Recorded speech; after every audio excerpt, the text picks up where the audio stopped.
नमस्कार दोस्तों, आज 8 मिनट में 24 खबरों के इस बुलेटिन में आपका स्वागत है।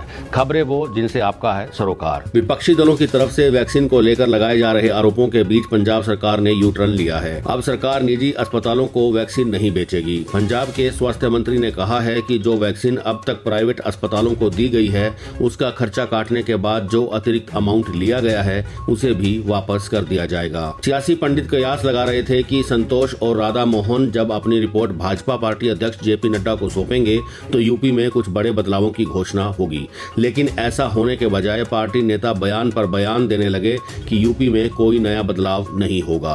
भाजपा में शायद ही कोई बड़ा ऐसा नेता हो जो यूपी में नया मुख्यमंत्री बिठाए जाने की सोच रहा हो। योगी आदित्यनाथ भाजपा के लिए कीमती हैं। वे हर राज्य के चुनाव में बाहैसियत स्टार प्रचारक भाग लेते हैं। रामपुर की घटना पटवाई गांव की है। मीडिया रिपोर्ट्स के मुताबिक करीब के एक गांव नरखेड़ी के पूर्व प्रधान और विश्व हिंदू परिषद के प्रखंड अध्यक्ष भगवत शरण एक महिला की दहेज हत्या की घटना पर हो रही पुलिस कार्रवाई का ब्यौरा लेने के लिए पटवाई थाने गए थे। आरोप है कि यहां पुलिस ने उनके साथ अभद्रता की और उन्हें मारपीट कर हवालात में बंद कर दिया। इस बीच उनको जानने वालों ने विश्व हिंदू परिषद और बजरंग दल को फोन कर दिया, जिस पर दोनों ही संगठनों के कार्यकर्ता पुलिस स्टेशन पहुंच गए। बजरंग दल कार्यकर्ताओं ने थाने पहुंचने के साथ ही थाना परिसर में शांति धरना शुरू कर दिया। इस दौरान उन्होंने हनुमान चालीसा का पाठ किया। एक के बाद एक लोगों की बढ़ती संख्या देख पुलिस ने मामले को रफा दफा करने की कोशिश की और पटवाई थाना प्रभारी ने खुद कार्यकर्ताओं से माफी मांग ली।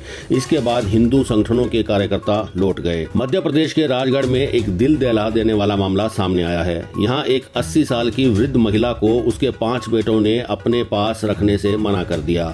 महिला की हालत बेहद खराब थी। वो मुश्किल से चल पाती थी। वो लगातार अपने बेटों से मदद की गुहार भी लगा रही थी, लेकिन कोई भी मदद के लिए आगे नहीं आया।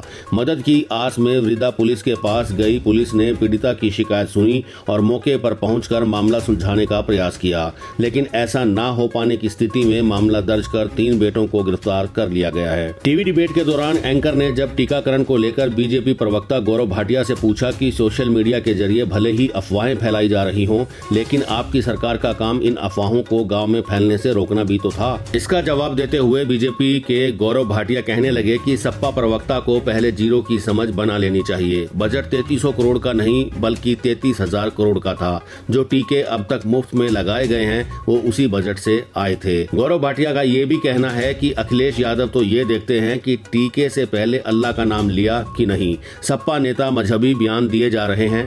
कांग्रेस के लोग लोगों से अपील नहीं कर रहे हैं, बल्कि राजस्थान में टीके की बर्बादी हो रही है। मुंबई के रहने वाले एक 48 वर्षीय व्यक्ति को पुलिस ने गिरफ्तार किया है। आरोप है कि उसने अपनी 20 वर्षीय बेटी का यौन उत्पीड़न किया था और ये पहली बार नहीं था।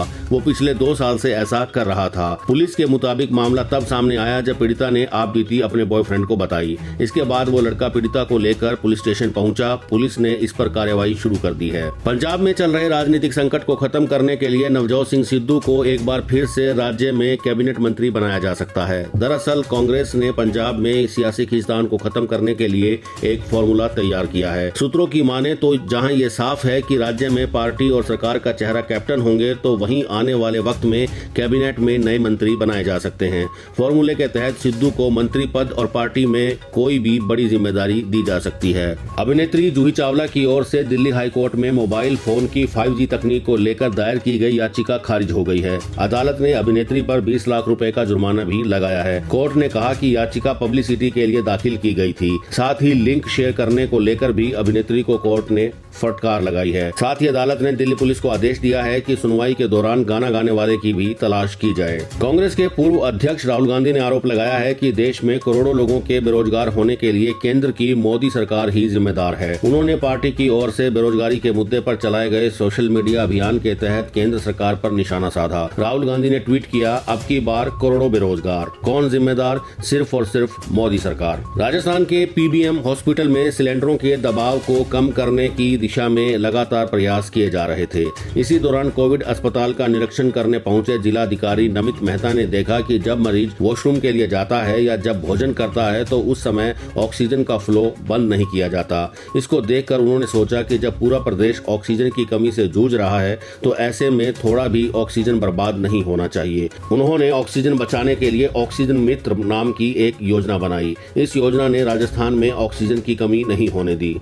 उच्चतम न्यायालय ने यौन उत्पीड़न के मामलों में उम्र कैद की सजा काट रहे आसाराम की उत्तराखंड में हरिद्वार के निकट एक आयुर्वेदिक केंद्र में उपचार कराने की इजाजत के लिए याचिका पर शुक्रवार को राजस्थान सरकार से जवाब मांगा। हालांकि शीर्ष अदालत ने यह टिप्पणी भी की कि वो इसके लिए आसाराम की सजा 2 महीने निलंबित कर अंतरिम जमानत देने के पक्ष में नहीं है। शीर्ष अदालत राजस्थान उच्च न्यायालय के आदेश के खिलाफ आसाराम की याचिका की वीडियो कॉन्फ्रेंस के माध्यम से सुनवाई कर रही थी। प्रसिद्ध पर्यटन स्थल डलहौजी का नाम बदलने की मांग एक बार फिर से उठने लगी है। भारतीय जनता पार्टी के राज्यसभा सांसद सुब्रमण्यम स्वामी ने भी इस मांग के समर्थन में हिमाचल प्रदेश के राज्यपाल बंडारू दत्तात्रेय को पत्र लिखा है। स्वामी ने मांग की है कि इस पहाड़ी शहर का नाम स्वतंत्रता सेनानी नेताजी सुभाष चंद्र बोस के नाम पर रखा जाए।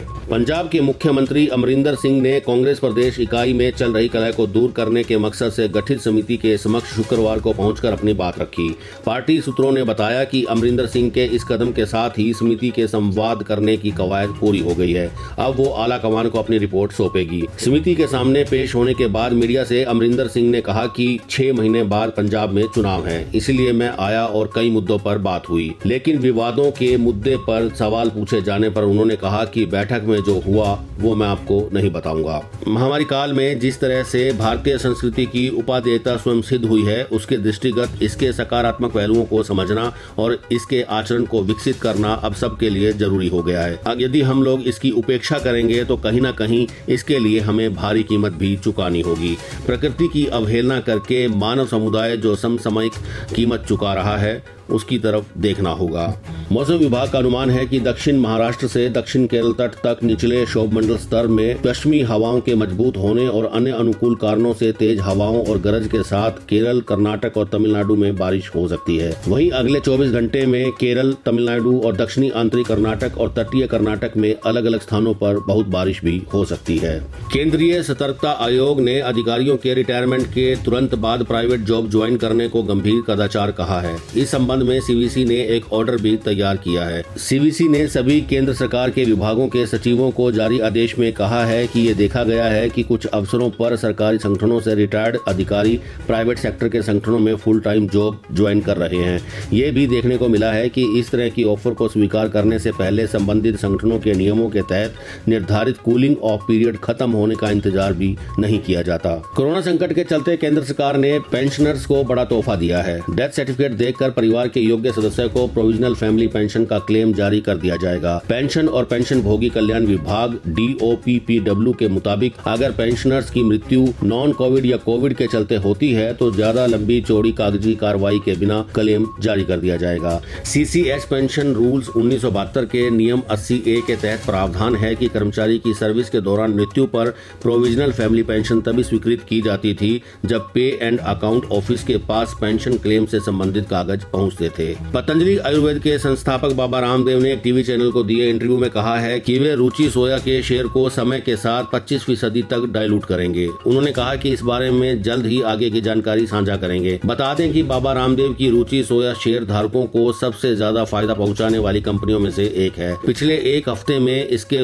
वेलनेस मार्केट में एंट्री की अटकलों के बीच कंपनी के शेयर लगभग 2 गुनी कीमत के हो गए हैं। भारतीय रिजर्व बैंक ने शुक्रवार को अपनी नीतिगत दर रेपो को 4% के मौजूदा स्तर पर बनाए रखा है। RBI ने कोविड-19 की दूसरी लहर और उससे निपटने के लिए राज्यों में लगाए गए लॉकडाउन और कर्फ्यू के बीच चालू वित्त वर्ष 2021-22 की आर्थिक वृद्धि के अपने अनुमान को पहले के 10.5% से घटाकर 9.5% कर दिया है। ये लगातार छठी समीक्षा है। आर्थिक वृद्धि को मजबूत बनाने में मदद के लिए मौद्रिक नीति में नरम रुख जारी रहेगा। हरियाणा सरकार ने शुक्रवार को भारी प्रशासनिक फेरबदल किया है। सरकार ने एक झटके में 12 जिलों के DC बदल डाले। इनमें कई जिले ऐसे हैं जहां कोरोना की दूसरी लहर के दौरान अच्छा काम नहीं हुआ। मंत्रियों, सांसदों और विधायकों ने इन अधिकारियों की मुख्यमंत्री से शिकायत की थी। मुख्यमंत्री स्वयं भी इन अफसरों के कामकाज से संतुष्ट नहीं थे। व्यवस्थाओं पर नियंत्रण के लिए मुख्यमंत्री मनोहर लाल को खुद फील्ड में उतरना पड़ा था। तब जाकर इलाज की व्यवस्थाओं पर लोगों का भरोसा जमा।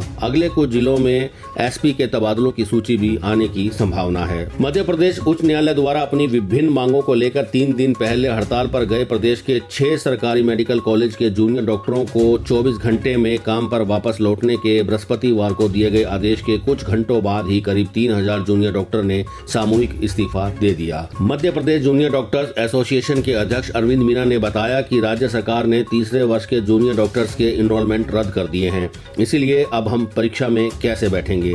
पीजी कर रहे जूनियर डॉक्टर्स को 3 साल में डिग्री मिलती है, जबकि 2 साल में डिप्लोमा मिलता है। कोरोना वायरस संकट के बीच केंद्रीय गृह मंत्री अमित शाह ने कहा है कि लोग मीडिया के बजाय सोशल मीडिया का रुख करेंगे तो वहां पाएंगे कि करीब 100 साल बाद आई इस वैश्विक महामारी ने हर विकसित देश की व्यवस्था को ध्वस्त करके रख दिया। इसी के साथ दावा किया कि प्रधानमंत्री नरेंद्र मोदी की अगुवाई वाली एनडीए सरकार ने कम वक्त में देश में संक्रमण की दूसरी लहर पर काबू पा लिया। उनके मुताबिक पीएम मोदी के नेतृत्व में कोरोना के खिलाफ जंग सफलतापूर्वक लड़ी और 135 करोड़ नागरिकों की मदद से बीमारी का ग्राफ नीचे लाने में कामयाब रहे। ब्रिटेन के औषधि नियंत्रक अधिकारी ने 12 से 15 वर्ष के बालक बालिकाओं के लिए बनी कोविड वैक्सीन को अनुमोदित कर दिया है। ये वैक्सीन फाइजर और बायोएनटेक ने मिलकर बनाई है। वैक्सीन के अनुमोदन की जानकारी देते हुए औषधि नियंत्रक ने बताया, यूरोपियन यूनियन और अमेरिका ने इस वैक्सीन को पहले ही अनुमति दे दी है। Romantic comedy Vicky donor film से बॉलीवुड में कदम रखने वाली यामी गौतम आदित्य धर के साथ शादी के बंधन में बंध चुकी है। यामी गौतम ने अपने इंस्टाग्राम अकाउंट से एक फोटो शेयर की है, जिसमें वो आदित्य धर के साथ मंडप में बैठी नजर आ रही हैं। उनकी शादी की इन तस्वीरों ने जहां एक तरफ लोगों को हैरान करके रख दिया है, तो वहीं दूसरी ओर फैंस उन्हें शादीशुदा जीवन के लिए खूब सारी बधाइयां भी दे रहे हैं।